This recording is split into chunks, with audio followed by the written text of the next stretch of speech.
Prys die Here. Wat 'n voorreg om in die huis van die Here te wees. Welkom aan elkeen van julle wat ook hierso is.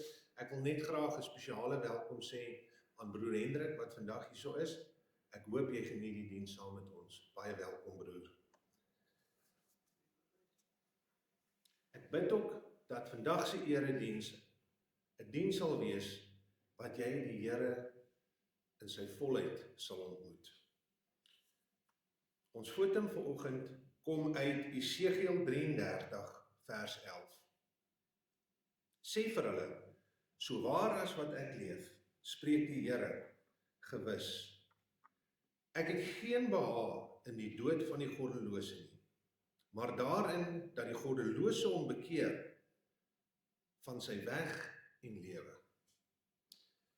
Mag dan nou die genade, barmhartigheid en vrede van God drie-enig met u wees. Amen.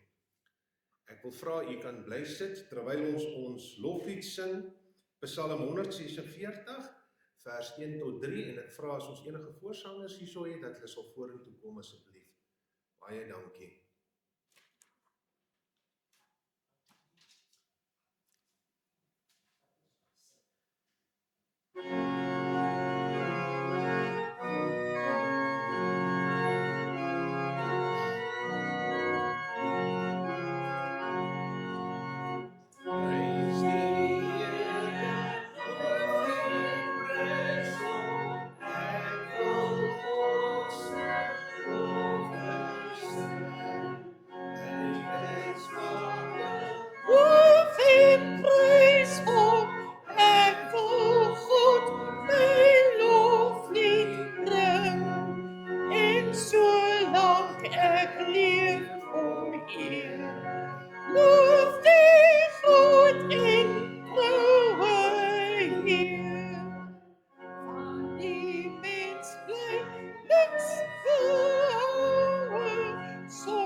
Wanneer ons by die erediens bymekaar kom, het ons altyd ook die voorreg om God se woord en sy wet te hoor. En daar wil ek graag vir u voorlees uit Matteus hoofstuk 22 verse 34 tot 40. Toe die Fariseërs hoor dat Jesus die Sadduseërs die mond gesnoer het, het hulle bymekaar gekom. En een van hulle, 'n wetgeleerde, het hom met 'n vraag probeer vastrek. Meneer, vra hy, wat is die grootste gebod in die wet? Jesus antwoord hom, jy moet die Here jou God lief hê, met jou hele hart en met jou hele siel en met jou hele verstand. Dit is die grootste en die eerste gebod. Die tweede wat hiermee gelyk staan, is, jy moet jou naaste lief hê soos jouself. In hierdie twee gebooie is die hele wet en die profete saamgevat. Nou is daar ook 'n geleentheid dat ons skuld kan bely, en ek gebruik die woorde uit Psalm 130 vers 2 en 4. Luister tog na my, Here, hoor my hulpgeroep. maar by U is daar vergifnis, daarom word U steeds gedien. Dan sluit ons aan by dit vir ons genadeverkondiging Johannes 3 vers 16, want so lief het God die wêreld gehad, dat hy sy enige gebore seun gegee het, sodat elkeen wat in hom glo, nie verlore mag gaan nie, maar die ewige lewe kan hê. Sy liefde vir ons was nie om ons te veroordeel nie, maar om ons tot geloof in hom te bring. As ons in hierdie liefde bly, leef ons as verlostes. En dit kan ons doen, omdat hy al ons liefdeloosheid vergewe het.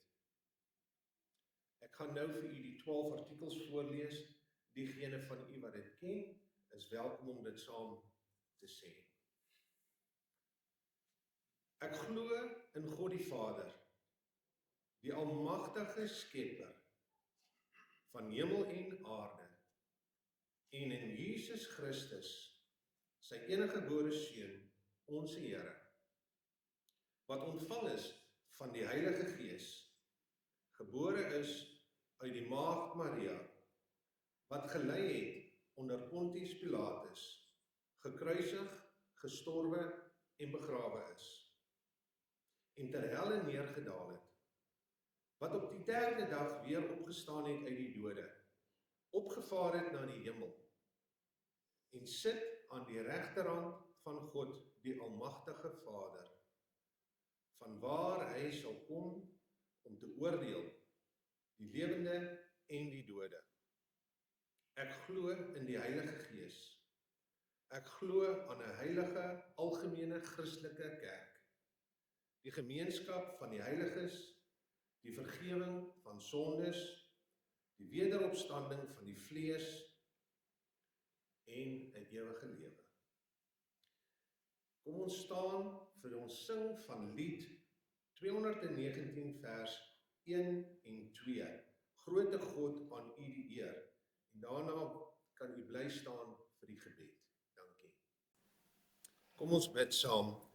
Getroue Hemelse Vader, ons kom na u terwyl ons met sonde besmet is. Ons ongeregtigheid kan ons nie wegsteek nie. U is die antwoord om uit hierdie vreeslike bande van sonde los te kom. Dit is u wil dat ons van sonde verlos word. Daarom bid ons dat u met ons sal praat, sodat ons u stem van genade en ontferming kan hoor, wat ons oproep om ons sondelas aan u op te dra. U het ons deur u Gees geseën met geloof, sodat ons geheel en al op u kan vertrou.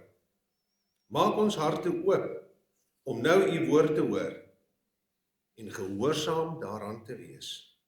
Ons bid dit in Jesus Christus naam. Amen. U mag maar sit. Dankie.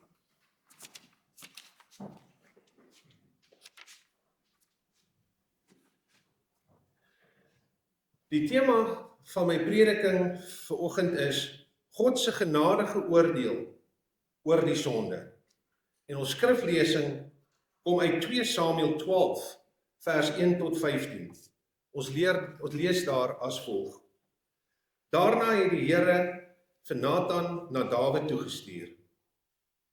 Nathan het by hom gekom en gesê, daar was 2 mans in dieselfde plek. Die een was ryk en die ander was arm.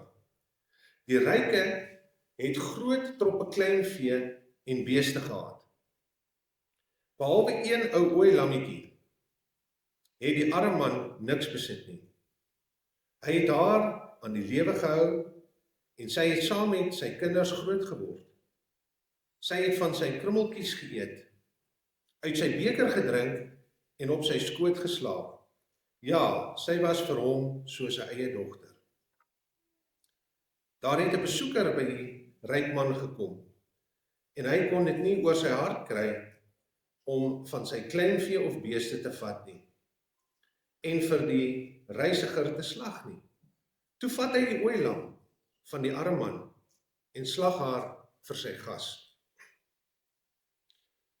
Dawid het hom bloedig vererg oor die man en vir Nathan gesê, so seker as die Here leef, 'n man wat dit oor sy hart kon kry om so iets te doen, moet doodgemaak word. En hy moet viervoudig vir die ooilam vergoed. Jy is die man, sê Nathan toe vir Dawid. So sê die Here, die God van Israel, ek het jou tot koning van Israel gesalf. Ek het jou teen Saul beskerm. Ek het aan jou die koningskap van Saul gegee en boonop nog sy vrouens ook. Ek het die koningskap oor Israel en Juda aan jou gegee. En as dit te min was, sou ek enige iets daar wou bygee. Waarom het jy nou die woord van die Here geminag deur so 'n verkeerde ding te doen? Jy het Uraja die Hetiet met die swaard doodgemaak toe sy vrou gevat. Ja, jy het hom vermoor en met die swaard van die Ammoniete. Daarom sal die swaard nou nooit meer uit jou huis weggaan nie. Want jy het my geminag toe jy Uraja die Hetiet se vrou vir jou gevat het. So sê die Here, van nou af gaan ek uit jou eie huis elende oor jou bring. Ek sal jou vrouens voor jou oë vat en aan iemand anders gee. Hy sal by jou vrouens slaap, oop en bloot, want jy het 'n ding in die geheim gedoen, maar ek sal alles oop en bloot voor die hele Israel doen. Toe sê Dawid vir Nathan, ek het gesondig teen die Here. En Nathan sê vir hom, die Here het jou sonde vergewe. Jy sal nie nou sterwe nie. Maar omdat jy deur hierdie daad die vyande van die Here aanleiding gegee het om hom te laster, sal hierdie selfde kind wat vir jou gebore is, sterwe. Nathan het huis toe gegaan en die Here het die kind wat Uraja se vrou vir Dawid in die wêreld gebring het, getref. Die kind het ernstig siek geword. Tot sover die woord van die Here. Geliefdes, baie keer wanneer ek bedien as kapelaan en ek praat met gelowiges, dan kom ek agter dat daar is twee dinge veral waarmee mense sukkel vandag. En die eerste ding is, mense sukkel met die sondes van hulle verlede. Hulle is kinders van die Here, maar hulle praat nog die hele tyd oor hulle sondes. En hulle praat oor dat hulle het X en Y gedoen. En dit is amper asof die gelowiges nie kan oorwinning kry oor hulle verlede nie. Hulle verlede spook nog by hulle. En dan die tweede ding wat ek agterkom as ek baie keer bedien. Baie keer sukkel gelowiges nog met 'n sonde in hulle lewe waarvan hulle nie oorwinning gekry het nie. Nog een dingetjie wat aan hulle vasklou, waarmee hulle daagliks struikel in hulle lewens. En broers en susters, so het ons almal baie dinge in gemeen. Ons is immers een in geloof, een in taal, een in volksverband. Ons deel ook in dieselfde gevare, bedreigings en bekommernisse. Wat egter ook vas staan, is dat ons deel in die neiging om sonde te doen. Dit mag wees dat dit nie by almal dieselfde stryd teweegbring nie, maar dit is ongelukkig by ons almal teenwoordig. So deel ons ook in die skuldgevoel wat in ons harte opspring wanneer ons sonde gedoen het. Ja, daar is gevolge wanneer ons die verkeerde doen. En dit sal nie sommer net verdwyn nie. Ons is ook bekommerd oor die gevolge wat ons sonde inhou. En dan geliefdes, het seker al die beklemming in die hart ervaar. Wat gaan my kollegas sê? Hoe gaan my vriende reageer? Wat gaan hulle doen as hulle hoor wat ek nou alweer 'n keer aangevang het? Sal my man of my vrou my ooit weer kan vertrou? Dit is gewoonlik op die stadium dat 'n mens in die hoogste versnelling aan maniere dink om alles stil te hou of deur dit met verskonings te regverdig. Dit laat 'n mens dadelik vra of ons grootste vrees is om in die sonde uitgevang te word, terwyl dit ons nie pla om daarin te volhard nie. Dit, liewe broer en suster, is waarvoor ons regtig moet vrees. Om in die sonde te volhard en dit weg te steek en natuurlik dit te vertroetel. Daarom is dit loutere genade wanneer God ons op ons sondes wys, sodat ons dit voor hom kan hanteer. Die troos wat ons hieroor het, is dat God in genade oor ons sondes oordeel. Hierdie boodskap het Dawid egter geleer en dit geld vir ons ook. Jy weet, in die Engels sê die woord van God so mooi, I will root out all the trees that I did not plant. Al daai goedjies wat ons nog vashou in hierdie lewe. En so lees ons dan dat met die besoek van Nathan aan Dawid dit het 'n baie lang aanloop gehad. In 2 Samuel 11 word vertel dat Dawid se sonde met Batseba, spreek dit verkeerd uit. 'n Sonde is wat oor 'n tydperk ontwikkel het. Hy het al baie keer gesien bad. En in sy gedagtes het sekere goed gebeur. Sekere goed is geaktiveer. En die sonde het hy houvas gekry in sy lewe. Daar word vertel hoe die koning heeltemal deur die sonde meegesleer word. Sy een sonde lei tot verdere ergelike sondes, want hy probeer om sonde met Batseba weg te steek. Met oneerlike stories probeer hy Uria, Batseba se man, intrek om sy sondes te verdoesel. Toe dit egter nie slaag nie, betrek hy vir Joab, die leergeneraal, by sy sondes. Hy beplan toe 'n moord waarmee hy Joab kon gebruik en waar Joab hom kon help. Dit lyk asof hulle dit reg kry, want Batseba gaan selfs 'n routyd deur na die dood van haar man. Nou was die pad immers oop vir hom om haar as vrou te neem. Maar hulle het nie alles in berekening gebring nie. In 2 Samuel 11 vers 27 staan daar: maar die ding wat Dawid gedoen het, was verkeerd in die oë van die Here. Jy sien, sonde kan ons probeer wegsteek, maar die Here weet van dit. As Dawid dit maar net besef het, sou sy keel sekerlik toegetrek het. Sy planne en slim idees om die sonde te bedek, het nie gewerk nie. Dawid het dalk rustiger geraak, omdat die sonde blykbaar ongesiens verbygegaan het. Maar God het alles geweet. Dit is elkeen van ons se plig ook om dan te besef. Ons mag voor mense met ons sonde wegkom en selfs in ons eie gewete kalm te kry, maar nie voor God nie.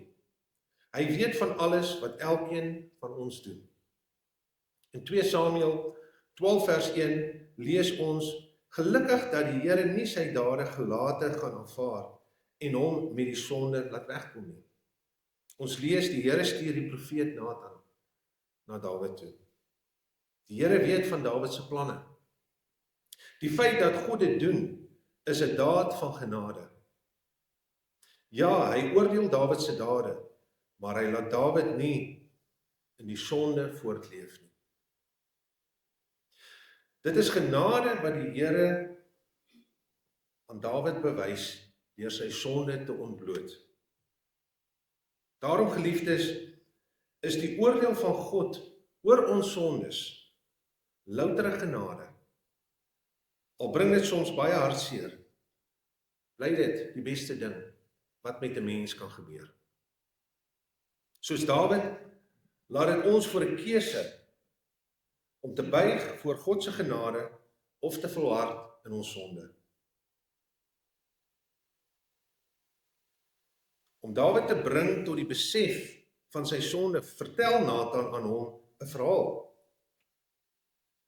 En die verhaal gaan dit oor onregverdigheid van 'n ryk man teenoor 'n arm man. Die ryk man vat eenvoudig die arm man se ooilam vir homself. En as ons dink aan die manier hoe die profeet dit uitbeeld, dan kan ons almal as gelowiges sê, dit is eintlik absurd om te dink dat 'n koning so 'n besluit sou geneem het en so iets gedoen het, maar tog het die sonde hom getrek om dit te doen. Dawid se sin vir regverdigheid laat hom so meegevoer raak, dat hy met verontwaardigheid en woede reageer. Op hierdie manier het Nathan nie vir Dawid direk gekonfronteer nie, maar hom gelei om self tot die sonde besef te kom. Ook dit is deel van God se genade, want as 'n mens direk gekonfronteer word, is die eerste reaksie om op die verdediging te gaan. En as kapelaan beleef ek dit baie wanneer ek daar buite is. Wanneer jy iemand konfronteer oor sy sondes, is hy onmiddellik, soos die Engelsman sê, op die defensive. En so 'n persoon blameer sy omstandighede, sy verlede, of enige ander rede wat hy kan aandink. Maar voor God sal ons nie wegkom nie. Die Here het egter dit geweet, en daarom het hy gesorg dat Dawid nie kans kry om na uitkoms te soek nie. Hy het immers 'n baie beter en blywende oplossing vir Dawid en die sonde gehad, waarmee Dawid gekonfronteer word. Eers na Dawid se veroordeling en skuldigbevinding van die ryk man in Nathan se vertelling, kom die profeet by die hart en die kern van die boodskap uit. In vers 7 staan net 4 kort woordjies, maar dit open die poorte van genade vir koning Dawid. En daardie woorde is, jy is die man.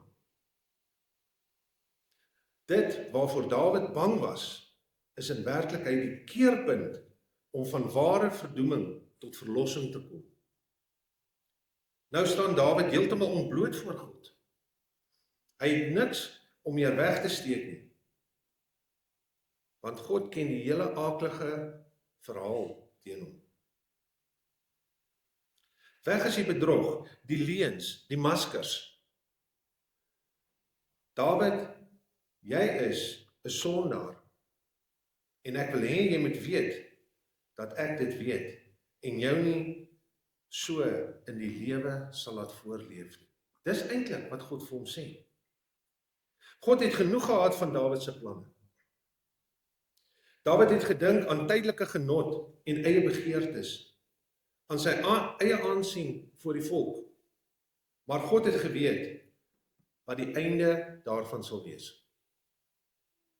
Hy het geweet dat dit net sal lei tot Dawid se ondergang. En dit is wat hy wou keer. Geliefdes, ons besef dat die genade van God nooit verander nie.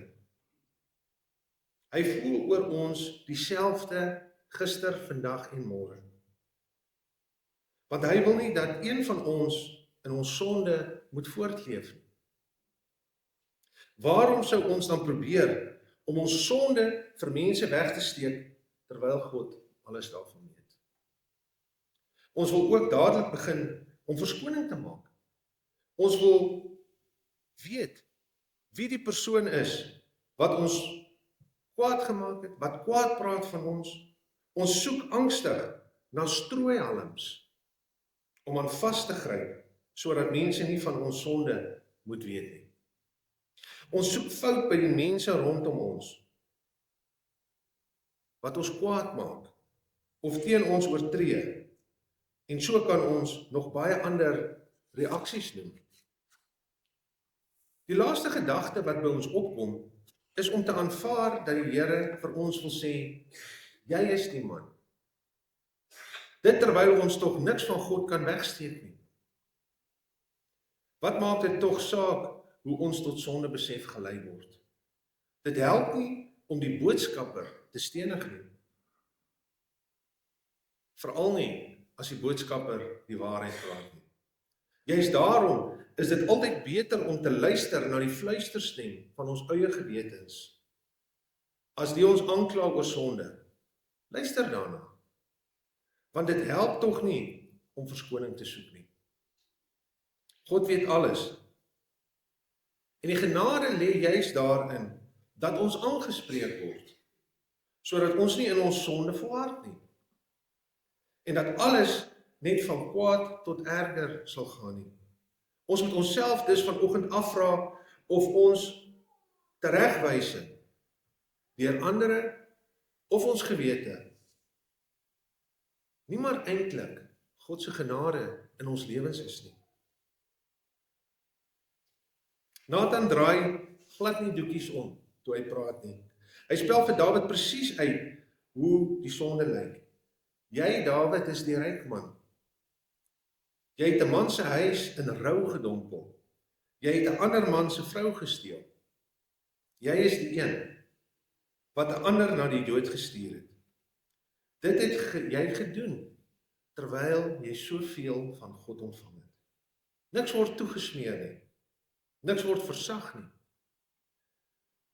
Geliefdes, as ons nou na Dawid se sondes luister en vir onsself sê dat as ons daarom nie sulke vreeslike dinge gedoen het nie, dan verstaan ons nie werklik die boodskap van genade nie.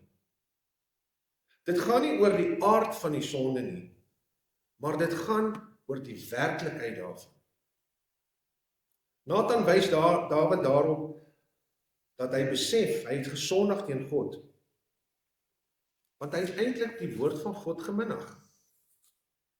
Daarom ook is sonde wanneer ons God se woord misken.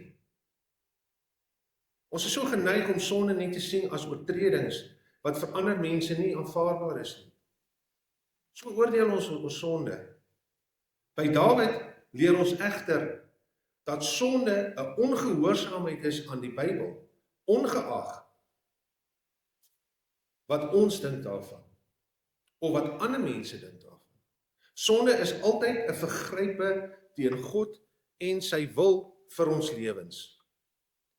Hy wil hê ons moet dit raak sien en besef. Dit erken en dan opregte berou voor hom hê. En waar ons kan sê, ek het gesondig teen die Here, soos wat in vers 13 opgeteken is. Ons leer in hierdie gedeelte waarin die Here met Dawid op pad was. Want dit is ook 'n aanduiding van God se pad met ons. Hy het Dawid gebring om te sê, ek het gesondig teen U, Here. Die doel van God se genade word uitgespel in vers 13, waar Nathan op Dawid se erkenning reageer.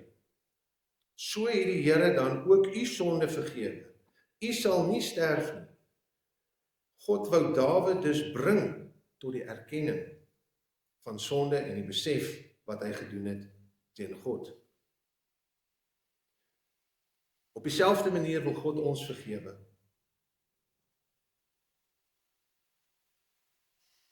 En 'n interessante ding is, as jy hierdie teksgedeelte lees, sal jy sien dat die babietjie wat gebore is, het gesterf. En daar moet ons ook altyd besef, wanneer dit kom by sonde, is daar partykeer gevolge, al het die Here jou reeds vergewe. Want ons lewe in 'n wêreld waar ons aksies 'n impak het op mense om ons. Sonde het baie keer selfs langtermyn gevolge, selfs baie keer permanente gevolge.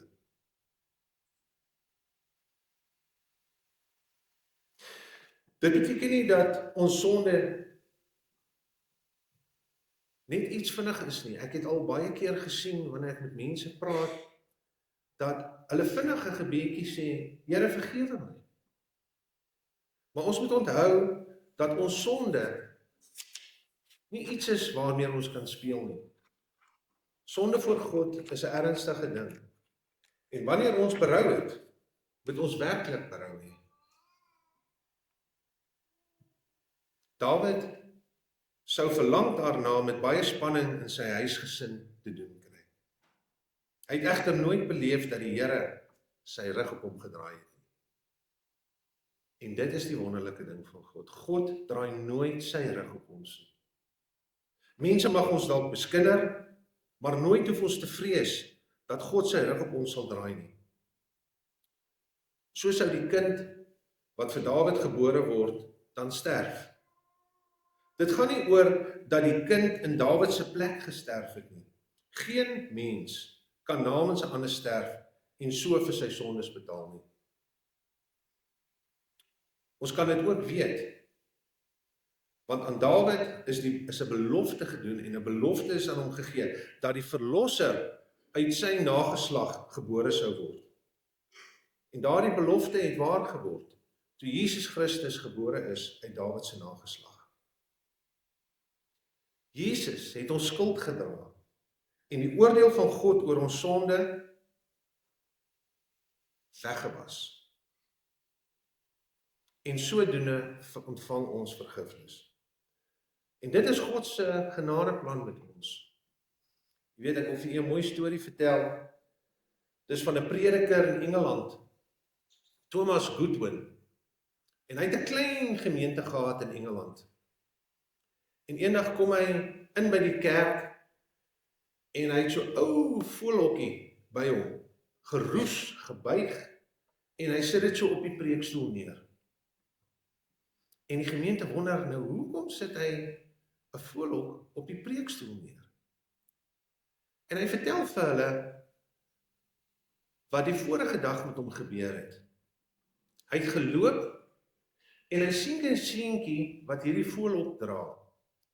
En in die voelhok is 3 voeltjies, wilde voeltjies. En die voeltjies bewe en hulle kry koud, want dit is koud daar so in Engeland. En hy stop toe die seentjie en hy vra vir die seentjie, hoekom het jy die voeltjies in die hokkie? Wat gaan jy met hulle doen? En die seentjie sê vir hom, ag, dis sommer 2 ou wilde voeltjies. Hulle het geen waarde nie. Ek gaan hulle huis toe vat en lekker met hulle speel, gaan hulle vere uittrek, ek gaan laat hulle mekaar terg. En die predikant kyk so vir die seentjie en hy sê vir hom, en daarna, wat gaan jy dan met hulle doen? Hy sê, dan gaan ek hulle vir die katte gee, dat die katte hulle kan eet, want hulle is niks werd nie. Hy vra toe vir die seentjie, kan ek hulle by jou koop? En hy vra vir die seentjie, hoeveel wil jy hê vir die voeltjies? En hulle sê vir hom, 10, ek dink hulle eenheid, wat is hulle geld eenheid? Shillings, 10 shillings. Pond, daar is die woord wat ek versoek. 10 pond.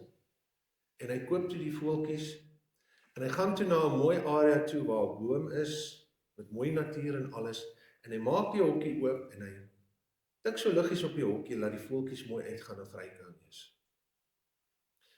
En toe vertel hy vir sy gemeente, dat eendag het Satan vanaf die tuin van Eden af weggeloop. En op die pad ontmoet hy vir Jesus. En hy sê vir Jesus, ek het hulle almal gewen. Hulle het almal gesondig, ek het hulle almal gewen. En Jesus vra vir Satan, maar wat gaan jy nou met hulle doen? En Satan sê, ek gaan hulle loslaat onder mekaar, dat hulle wapens maak om mekaar dood te maak. Ek gaan dat hulle sleg praat vir mekaar. Ek gaan dat hulle met mekaar beklei. Ek gaan dat hulle trou en skei van mekaar. En Jesus kyk hom en Jesus sê vir hom, hoekom wil jy dit doen? En Satan sê, want op die ou einde wil ek hulle doodmaak. En Jesus vra vir Satan, wat is die losprys vir hulle? En die duiwel sê vir Jesus, hoekom wil jy hulle red? En Jesus vra weer 'n keer vir die duiwel, wat is die losprys vir hulle? En die duiwel sê, jou lewe en al jou bloed. En Jesus kyk vir die duiwel en hy sê, ja, ek betaal dit. En net soos die voeltjies, is dit wat Jesus vir ons gedoen het met ons sondes. Jesus het gekom om ons sondes te vergewe, sodat ons as gelowiges in oorwinning kan lewe. Ons het nie meer nodig om in die ou dinge vas te klim. Ons kan kyk na Jesus Christus, wat sy lewe vir ons gegee het aan die kruis. En al is daar sondes in ons lewens, wat ons gedoen het, hoe erg? Jesus het ons vergewe. Ons hoef nie meer daarop vas te kyk, ons hoef nie aan dit vas te kyk nie. Ons kan fokus op die kruis en Jesus Christus. En as daar enige sonde nog is in ons lewens, wat ons nog nie bely het voor die Here nie, is daar nog tyd. Ons kan ons sonde bely en dit laat staan, deur die werking van die Heilige Gees wat ons help elke dag om in heiligmaking te kan lewe. Geliefdes, die Here sê vir elkeen van ons vandag, U is die man. So wil hy ons sondes oopvlek en ons ook daarin erken. Die genade wat andersins nie by ons was nie, kom dan terug in ons lewens en plaas ons in die regte posisie met ons Skepper. Laat ons altyd ons sonde bely. En wanneer ons 'n sonde doen, hardloop dadelik na Jesus Christus toe en vra vergifnis, bely dit. Laat dit staan. Want hy sal ons vryspreek op die offer van Jesus Christus. Christus het gesterwe vir ons sondes. Christus het opgestaan sodat ons in oorwinning kan lewe. Christus kom weer sodat ons by hom kan wees. Die woord van die Here. Amen. U mag so bly sit terwyl ons saam bid. Barmhartige en genadig is onsse God. Hy gee aan die sondaar die hand van redding en liefde. Hy bewerk verlossing te midde van die verwoesting van sonde. Ons loof U, Here, dat die lewe van 'n nietige mens vir U kosbaar is. En daarom wil U nie dat een van ons in sonde verlore gaan nie. Dit het die Seun sy lewe gekos, sodat ons nie vir ons sondes moet sterf nie. Dankie, Here, dat ons kan weet dat daar vir elkeen van ons, ongeag watter sonde las ons met ons saamdra, genade by U is en vergifnis in die bloed van Jesus Christus. Here, help ons dan nou om ons sonde met eerlikheid voor U te ontdek, soos U ons deur U Gees daarop wys. Spreek, Heer, ons luister. Ons vra dit in ons Here Jesus Christus se naam. Amen. Ek gaan nou tyd gee vir die offergawes om opgeneem te word. Baie dankie. Ek kan hoop oor die volke swewe, want ek weet dat Jesus lewe. Ek is 'n koning se kind, 'n koningskind. Daar's een wat lief is vir my, daar's een wat sing oor my. Hy is die koning, hy is my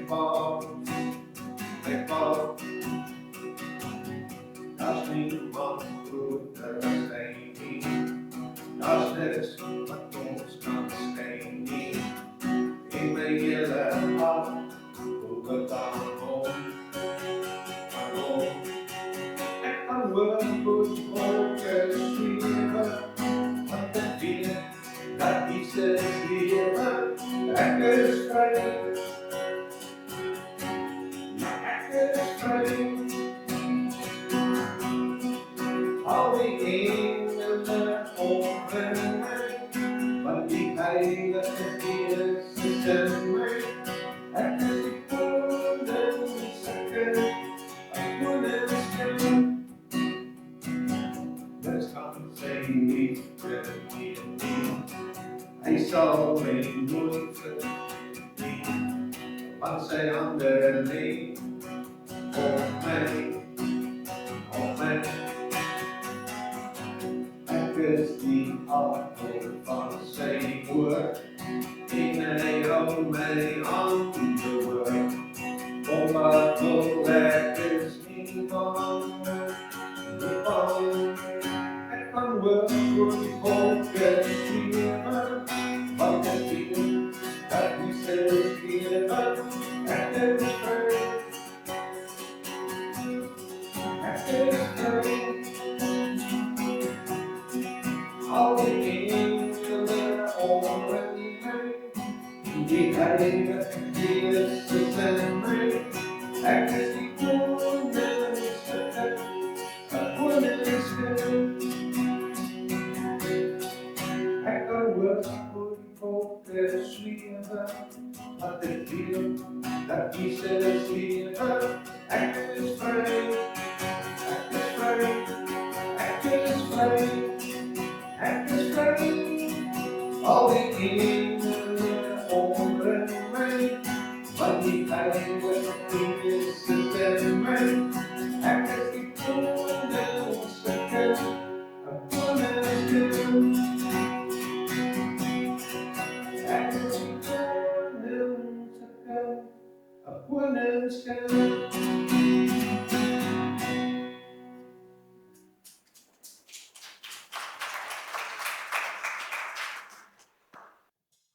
Dis om 'n wonderlike voorreg om die Here te kan loof en prys met musiek.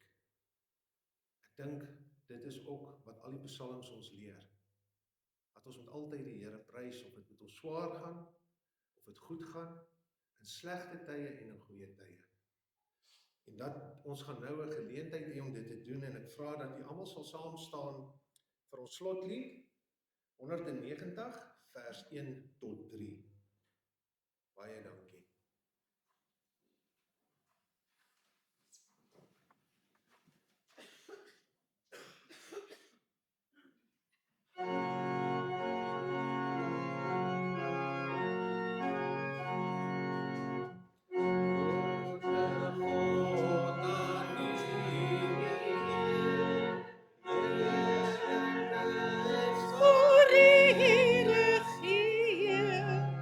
Yeah.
geliefdes, ontvang die seën van die Here. Mag dan nou die genade van ons Here Jesus Christus en die liefde van God, ons Vader, en die leiding van die Heilige Gees met u wees en bly. Amen.